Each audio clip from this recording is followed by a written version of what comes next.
afternoon. Today I'm going to talk about something that I think we can all relate to. Something that is actually quite special. It touches all of our lives every day.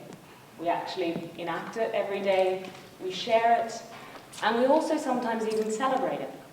But what I've found really interesting in the research behind the project that I'm going to talk about is the fact that we don't often talk about this. And given the change in digital and different types of media and communications, I think it's actually quite important that we start to talk about it. And that is actually about friendship. Is friendship actually changing given the changes that we're seeing in media and communications?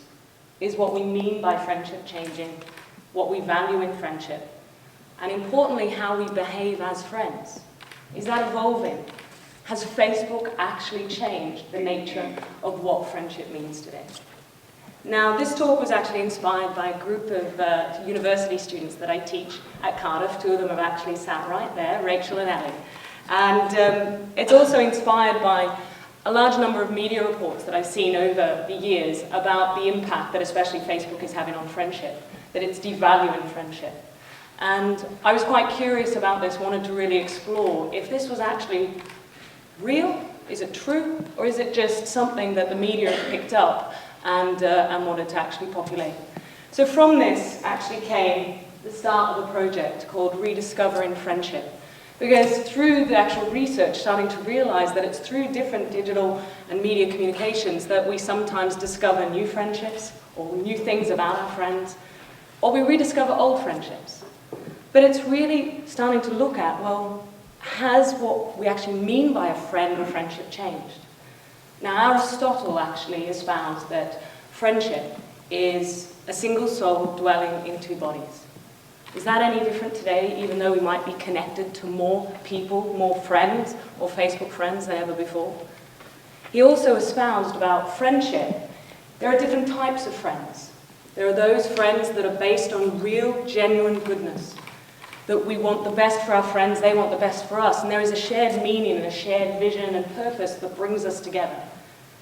He also espoused about two other types of friendships. One of them is based on pleasure, and one is based on utility. And those two different types of friendships are purposed. They're there for a reason. Something brings you together, but they're temporal. Once the reason that brings you together passes, so does the friendship. So, given Aristotle and Cicero and different philosophers' views on friendship, they also espoused how friendship is the social glue that keeps communities together, the foundation of community. So I wondered, is friendship actually changing today? I'm not sure if you're familiar with this visual. This is a graphical visualization that was created by Paul Butler of Facebook. And they labeled this what 10 million Facebook friendships look like. And I found this quite interesting, so I dug a bit deeper to find out how this was created. And what Paul did, an intern at Facebook, he looked at a dyad, so two friendships, or people connected through Facebook, and where they geographically resided throughout the world. And he then visually represented it, and it looked like this, a map of the world. But this isn't necessarily what 10 million friendships look like. To me, this is actually what 10 million Facebook connections look like. Because if we think about friendship, what the definition of friendship is, it's about love, it's about support, it's about being there for each other, especially in those times of need. And if we take especially Aristotle's, the good side of friendship. And if you have a look at this, I can't tell the quality of the friendship that they've actually mapped. I can't tell how often these individuals actually interact through Facebook. I don't know what has brought them together. And I don't know what meaning they get out of their interaction through this digital technology. All I see is a visual map of the geographic distribution of a digital social network that is called Facebook. So I find it quite interesting how Facebook uses that word friend and friendship. And I think it's something we need to also have a look at and think about what it means to us. Because when we actually think about friendship, the meaning in friendship is not in the connections, it's actually in the connectedness that we actually have with our friends. So for example, Thoreau said that friendship is not in the words, it's in the meaning.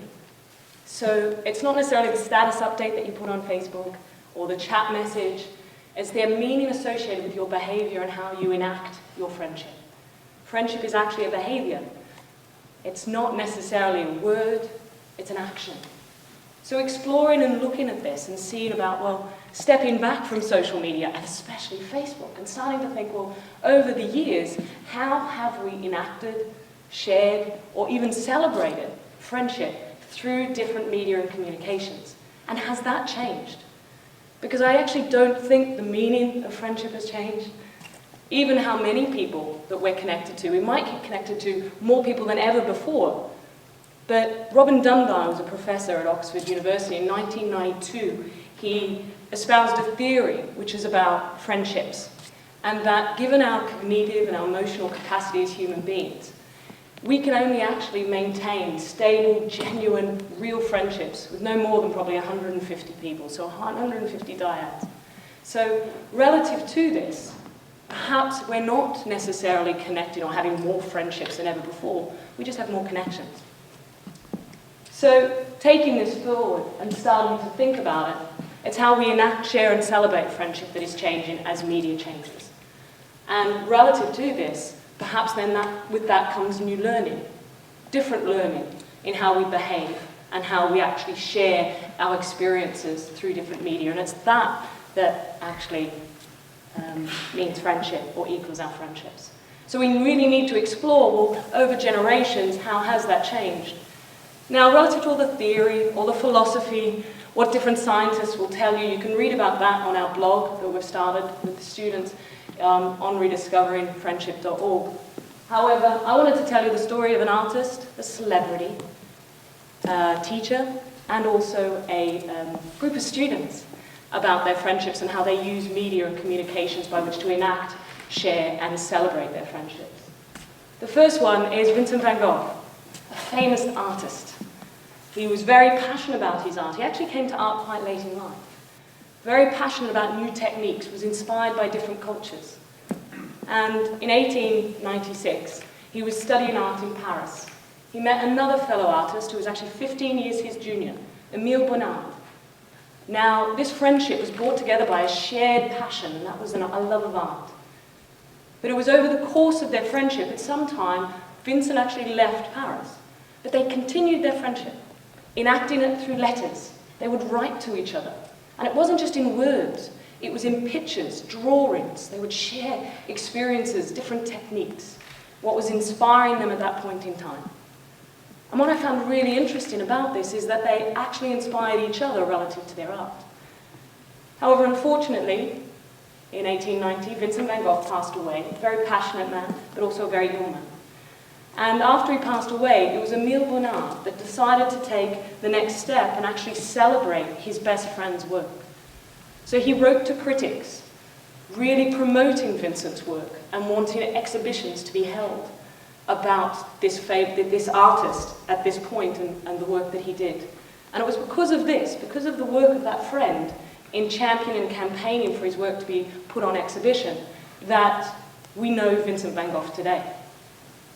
It's because of this friend's actions and how but it's not also just his work that we know about. The letters that they wrote, and Vincent van Gogh was an avid letter writer, to not just Émile, but also his brother Theo.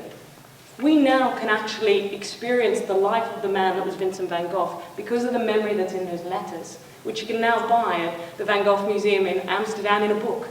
You can also download extracts in audio content from the web, or you can actually go to YouTube and watch certain parts of those letters being enacted through performance. Beautiful story about an artist and how they use different forms of media by which to enact, share, and now celebrate that friendship. The next example is Lucille Ball and Vivian Vance. This is the story of two celebrities who were brought together by a passion for acting. And this was before MASH, before Seinfeld, before Friends, before Skins, before The Inbetweeners. It's quite interesting to actually see how many television programs and movies, the core narrative of them is about friendship.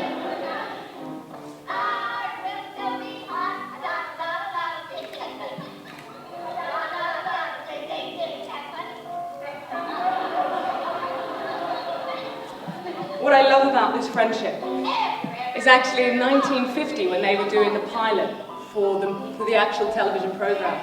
Lucille Ball did not want Vivian Vance as her supporting actress. She thought she was too attractive.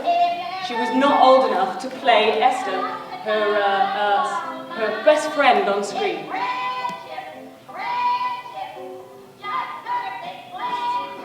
And it was actually I Love Lucy, the program that actually brought them together. It first aired in 1951, and their on-screen friendship actually translated and became a very intense, passionate off-screen friendship, where they shared different experiences throughout their lives, good times and bad times. Now the show today, in 2007 actually, Time magazine, it was rated as one of the top 100 television programs of all time.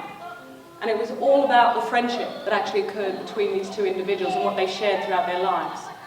Now Lucille Ball in 1986, after Vivian had passed away, unfortunately because of breast cancer, she actually was interviewed about her friendship with Vivian Vance. And she spoke very deeply about the experience that they had shared through performance, through the script, through actually coming up with new ideas.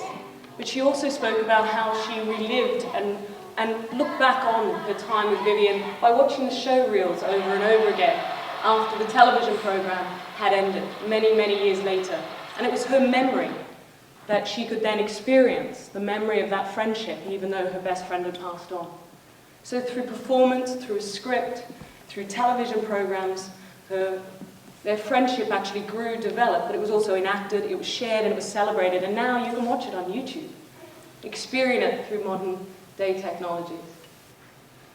The next friendship I wanted to talk to you about was relative to a teacher and a student, a math pupil, Stephen, very passionate about math. He was a math whiz. And when, after he left school, he went on to university, inspired by his math teacher, Mr. Joffe, by which to study math. While at university, though, he still wrote his school teacher, talking to him about what he was learning in his lectures. However, a lot of their letters back and forth were not letters in words, like perhaps Vincent and Emile. They weren't drawings. It was actually mathematical equations, calculus. And they shared the experience and the love of math through letter writing. Now their friendship evolved. First it started as a mentor, the teacher, giving instruction and details to the student about math. And over the 30 years of their friendship, that changed. When the teacher would then ask now a professor, a leading professor of mathematics and calculus at Cornell University, about what were new developments in math. And it was all because of the letter writing that they had. However, throughout those 30 years, they had good times and bad times as friends, as two friends. And then Stephen was inspired to actually put that into a book. And it's one of the now the best-selling books about friendship, and it's called The Calculus of Friendship, where he celebrated his best friend and the friendship that they had, the letters that they actually wrote. Very inspiring story, if you can read it. And it's now also available in audio. You can go to YouTube and listen to Stephen talk about the 30-year friendship that he had with his mathematical teacher. Now these examples are just that. They're examples of how friendships have been enacted, shared and celebrated through different digital media and communications. But I wanted to bring this back to actually a group of students that I teach with at the university. I think are examples of students across the world in how they're using digital media and social technologies by which to share, enact and celebrate their own friendships. A lot of media reports are about how young people don't necessarily have friendships the same today, or perhaps use technology in more of a negative way, and it's having a negative impact on their lives. We don't often talk about the celebration that actually occurs, or the support that younger people have through digital and social web. Craig Watkins, a professor at University of Texas, has recently done a study and found that Facebook enriches young people's life. It gives them an opportunity to express themselves in a way they can't necessarily express in other media. It also enriches their lives because it gives them support through their friendship networks. Now, a couple of years ago, I met this group of students when they walked into my lecture hall, and very keen and eager, I'm sure. And it was quite interesting because after a couple of lectures, they connected to me on Facebook. I have a professional profile on Facebook for my students. And over the 2 years of observing and following and seeing how they use Facebook, my eyes were opened as to how they actually do use it to support each other. Questions about assignments, questions about exams, or just general day questions, heartbreak, moving house, meeting boyfriends, meeting housemates through Facebook. So it came to me to actually realize that the behavior that they're doing, this is something that does enrich their lives. And here we have Amanda, Rachel, Sam, Danielle, Dan, and Ellie. And every day they're using it to actually support each other. But there's an even more special story between Ellie and Rachel, best friends from university from their first year. And in February this year was Ellie's 21st birthday. I don't know if we can all remember what our 21st birthday was like. It's usually a big celebration.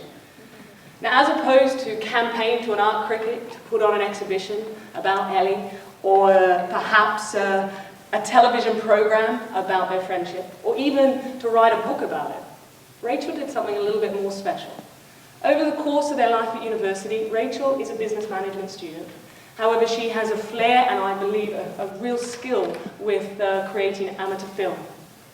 And she filmed certain experiences throughout their life at uni, when they went bowling, when they went to Amsterdam.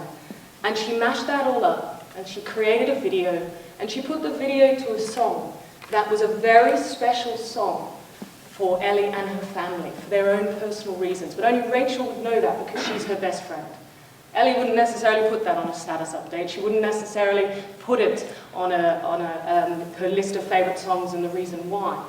But Rachel knew that, and she created this video. And it's a video in how she celebrated not just her friendship, but her friend Ellie. She uploaded it to YouTube. She shared it on Facebook, not so that just her and Ellie could actually experience it, but their whole group of friends could experience it.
Camera down. What I think this is a beautiful example of is the fact that, yes, how we enact, share, and celebrate friendship is changing, and with that comes responsibility in how we use the different media and technologies by which to do it. And as parents, as policymakers, as educators, and especially media journalists, before judging what especially younger generations are doing, perhaps we need to participate and converse with them so we can understand the evolution. But when we look about it, it's actually not the media that matters, it's the meaning of what we convey through our behaviour, especially relative to friendship. And I think that's something that we need to talk more about, especially given the changes of media and communications. Friendships count, not friend count. This is an initiative now and a project that we're doing at Cardiff University at rediscoveringfriendship.org. You can go and you can buy the t-shirt, and all commission from that goes to support the National Autistic Society.